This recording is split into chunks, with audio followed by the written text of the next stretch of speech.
devez connaître le candidat. Je vais quelquefois recommander de tempérer ses élans, qui peut quelquefois monter très haut, qui peut reconnaître la faute en cela.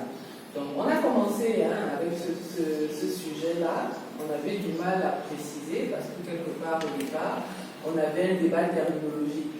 La traite des êtres humains, la prostitution en droit international est une question sur laquelle je travaille, un peu.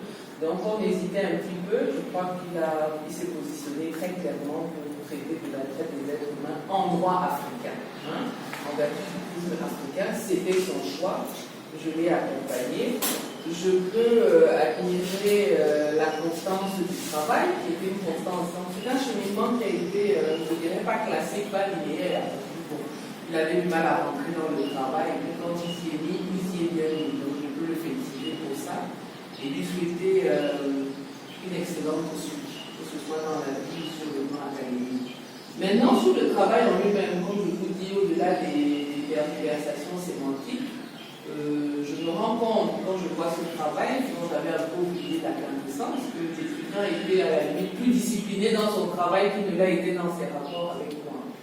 Parce que sur la traite des êtres humains, il a choisi un raisonnement binaire qui est simple. Et en réalité, je dis toujours aux étudiants que le droit est une école de simplicité. Je ne vais pas insulter mon aîné en disant que nous ne sommes pas des politiciens, donc on ne fait pas de jargon. Sur la technique, c'est simple et c'est précis. Et finalement, il vous propose, il vous dit, moi je traite de la traite des êtres humains, et je vais dans une partie, première partie, montrer de quelle manière la traite des êtres humains est encadrée sur le plan juridique. Que dit le droit pour régir ce phénomène-là? Que ce soit le droit international, puisque tout par delà, c'est un internationalisme, ou le droit interne. Est-ce que le droit interne dit quelque chose? Et que nous apprennent les silences du droit interne sur cette question? Et ça fait l'objet d'une question que je vais lui poser. Quel est le positionnement légal au Cameroun? Quel est le cadre juridique? Qu'est-ce que au Cameroun? Y a-t-il une loi qui encadre ce phénomène de traite? Ça sera l'objet de ma première. J'en aurai deux, parce que le temps qui nous est imparti est un peu court. Donc, que dit le droit au plan du droit international et du droit interne? Je n'étais pas très séduite par l'idée de faire un chapitre sur les institutions. Je trouvais que c'était un peu descriptif. Je vois que le candidat l'a réduit dans une section.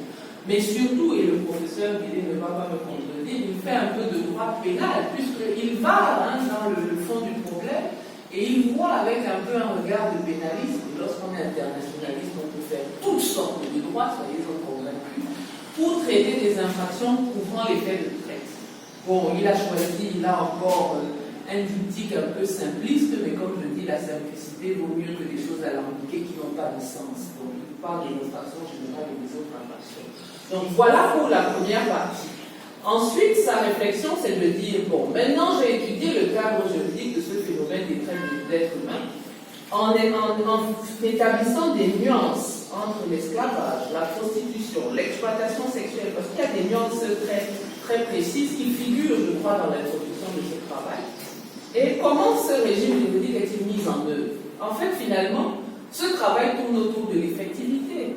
On va revenir aux thèses du doyen Carbonnier où en fait l'effectivité c'est le rapport entre ce qui existe en droit et dans les faits. Finalement c'est le sens de ce travail. Il essaye de voir dans la pratique comment cela est reflété.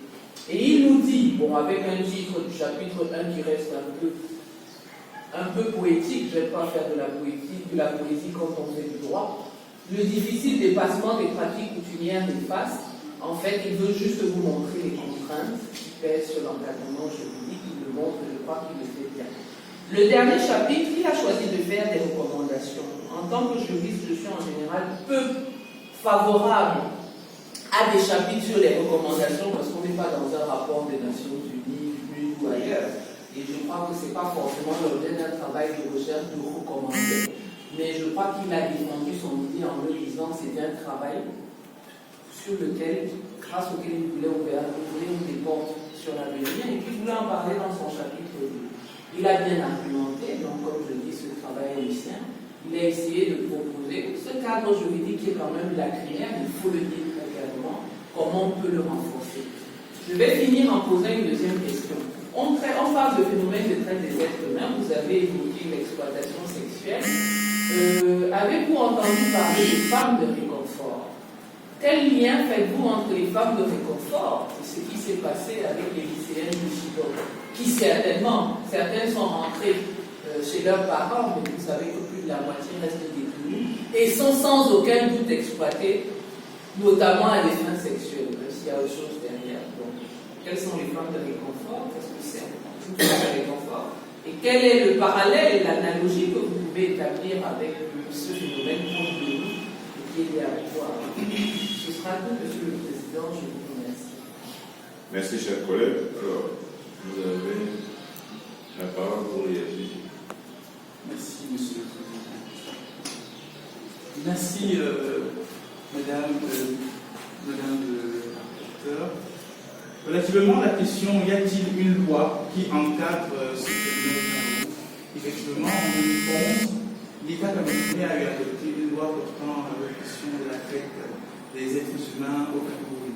Cette loi-là vient, en quelque sorte, lutter contre le phénomène de traite en mettant en avant, en définissant ce qu'on entend par traite, en mettant en avant les mesures de répression contre la traite, mais également en prévoyant certaines dispositions de protection des victimes, quoique minimes. Voilà en fait pour la réponse à la question que... Est-ce que la prostitution, quel est le régime? Elle est autorisée, pénalisée? Quel est le régime? Le régime se pose toujours des questions liées à la prostitution. Au Cameroun, est-ce qu'il est abolitionniste ou est-ce que quel est le message du droit?